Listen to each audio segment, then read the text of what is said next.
Samuel appoints Saul. Samuel took a jar of olive oil. He poured the oil on Saul's head. He kissed Saul and said, "The Lord has appointed you to be leader of his people Israel. You will rule over the people of the Lord. You will save them from their enemies all around. This will be the sign that the Lord has appointed you as leader of his people. After you leave me today, you will meet 2 men. They will be near Rachel's tomb on the border of Benjamin at Zelzah. They will say to you, 'The donkeys you were looking for have been found.' But now your father has stopped thinking about his donkeys. He is worrying about you. He is asking, 'What will I do about my son?' Then you will go on until you reach the great tree at Tabor. There 3 men will meet you. They will be on their way to worship God at Bethel. 1 man will be carrying 3 young goats. The second man will be carrying 3 loaves of bread. And the third one will have a leather bag full of wine. They will greet you and offer you 2 loaves of bread. You will accept the bread from them. Then you will go to Gibeah of God. There is a Philistine camp there. When you come near this town, a group of prophets will come out. They will be coming from the place of worship. And they will be playing harps, tambourines, flutes and lyres. And they will be prophesying. The Spirit of the Lord will enter you with power. You will prophesy with these prophets. You will be changed into a different man. After these signs happen, do whatever you find to do. God will help you. Go ahead of me to Gilgal. I will come down to you.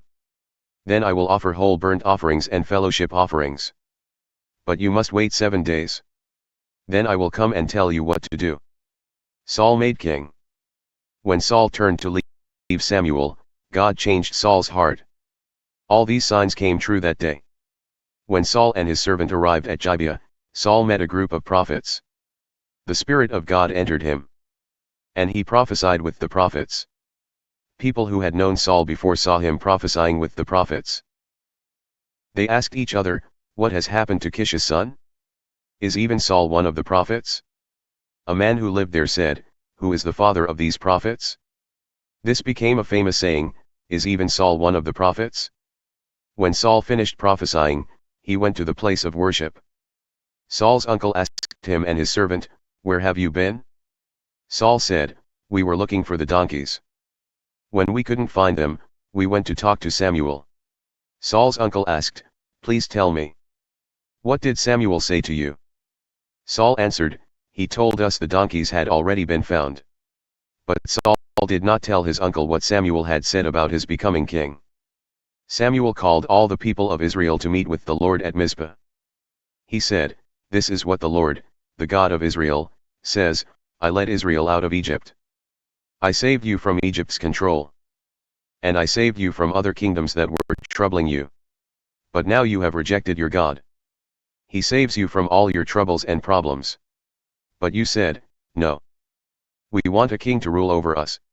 Now come, stand before the Lord in your tribes and family groups." Samuel brought all the tribes of Israel near. And the tribe of Benjamin was chosen. Samuel had them pass by in family groups, and Matri's family was chosen. Then he had each man of Matri's family pass by. And Saul son of Kish was chosen. But when they looked for Saul, they could not find him.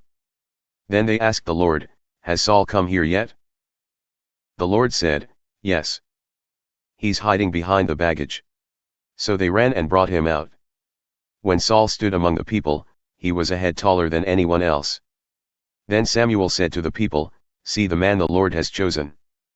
There is no one like him among all the people." Then the people shouted, "Long live the king!" Samuel explained the rights and duties of the king. He wrote the rules in a book and put the book before the Lord. Then he told the people to go to their homes. Saul also went to his home in Gibeah. God touched the hearts of certain brave men who went along with him. But some troublemakers said, "How can this man save us?" They hated Saul and refused to bring gifts to him. But Saul kept quiet. Nahash troubles Jabesh Gilead. About a month later Nahash the Ammonite and his army surrounded the city of Jabesh in Gilead. All the people of Jabesh said to Nahash, "Make a treaty with us, and we will serve you." But he answered, "I will make a treaty with you. But I will only do it if I'm allowed to tear out the right eye of each of you." Then all Israel will be ashamed. The elders of Jabesh said to Nahash, Let us have 7 days. We will send messengers through all Israel. If no one comes to help us, we will give ourselves up to you. The messengers came to Gibeah where Saul lived. When they told the people the news, the people cried loudly. Saul had finished plowing in the fields with his oxen. He was coming home when he heard the people crying. He asked, What's wrong with the people? Why are they crying? Then they told Saul what the messengers from Jabesh had said. When Saul heard their words, God's Spirit entered him with power. Saul became very angry. So he took a pair of oxen and cut them into pieces. Then he gave the pieces of the oxen to messengers. He ordered them to carry the pieces through all the land of Israel. The messengers made an announcement to the people. They said, This is what will happen to the oxen of anyone who does not follow Saul and Samuel. So the people became very afraid of the Lord. They all came together as if they were one person. Saul gathered the people together at Bezek. There were 300,000 men from Israel and 30,000 men from Judah. They spoke to the messengers who had come. They said, Tell the people at Jabesh Gilead this, before the day becomes hot tomorrow, you will be saved. So the messengers went and reported this to the people at Jabesh. They were very happy. The people said to Nahash the Ammonite, Tomorrow we will give ourselves up to you. Then you can do anything you want to us. The next morning Saul divided his soldiers into 3 groups. At dawn they entered the Ammonite camp. And they defeated the Ammonites before the heat of the day. The Ammonites who were left alive were scattered. Not even 2 of them were still together. Then the people said to Samuel, Who was it that didn't want Saul as king? Bring them here, and we will kill them. But Saul said, No. No one will be put to death today. The Lord has saved Israel today. Then Samuel said to the people, Come, let's go to Gilgal. At Gilgal we will again promise to obey the king. All the people went to Gilgal. And there, before the Lord, the people made Saul king. They offered fellowship offerings to the Lord. Saul and all the Israelites had a great celebration. Samuel's farewell speech. Samuel said to all Israel, I have done everything you wanted me to do. I have put a king over you. Now you have a king to lead you. I am old and gray, and my sons are here with you. I have been your leader since I was young. Here I am. If I have done anything wrong, you must testify against me.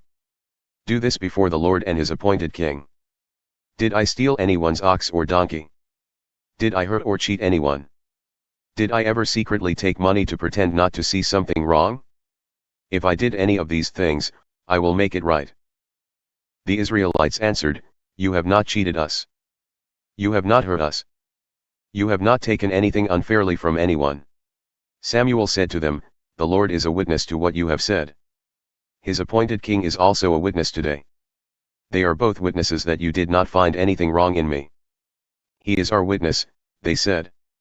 Then Samuel said to the people, The Lord is our witness. He chose Moses and Aaron. He brought your ancestors out of Egypt. Now, stand there. And I will talk with you about all the good things the Lord did for you and your ancestors. After Jacob entered Egypt, his descendants cried to the Lord for help. So the Lord sent Moses and Aaron. They took your ancestors out of Egypt and brought them to live in this place. But they forgot the Lord their God. So he let them become the slaves of Sisera. He was the commander of the army of Hazor.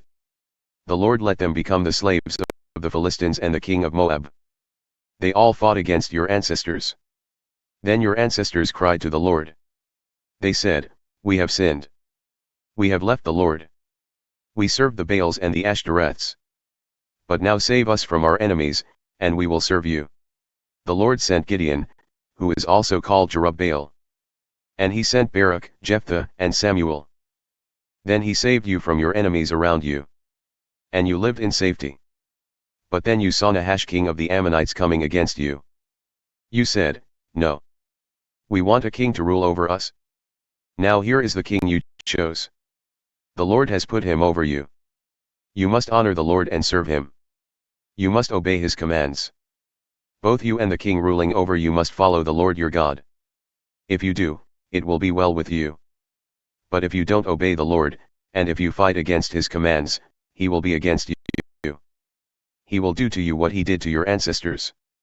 Now stand still and see the great thing the Lord will do before your eyes. It is now the time of the wheat harvest. I will pray for the Lord to send thunder and rain. Then you will know what an evil thing you did against the Lord when you asked for a king. Then Samuel prayed to the Lord. That same day the Lord sent thunder and rain. And the people became very afraid of the Lord and Samuel. They said to Samuel, "Pray to the Lord your God for us, your servants. Don't let us die. We've added to all our sins the evil of asking for a king." Samuel answered, "Don't be afraid. It's true that you did wrong. But don't turn away from the Lord. Serve the Lord with all your heart. Idols are of no use. So don't worship them. They can't help you or save you. They are useless. For his own sake, the Lord won't leave his people. Instead, he was pleased to make you his own people.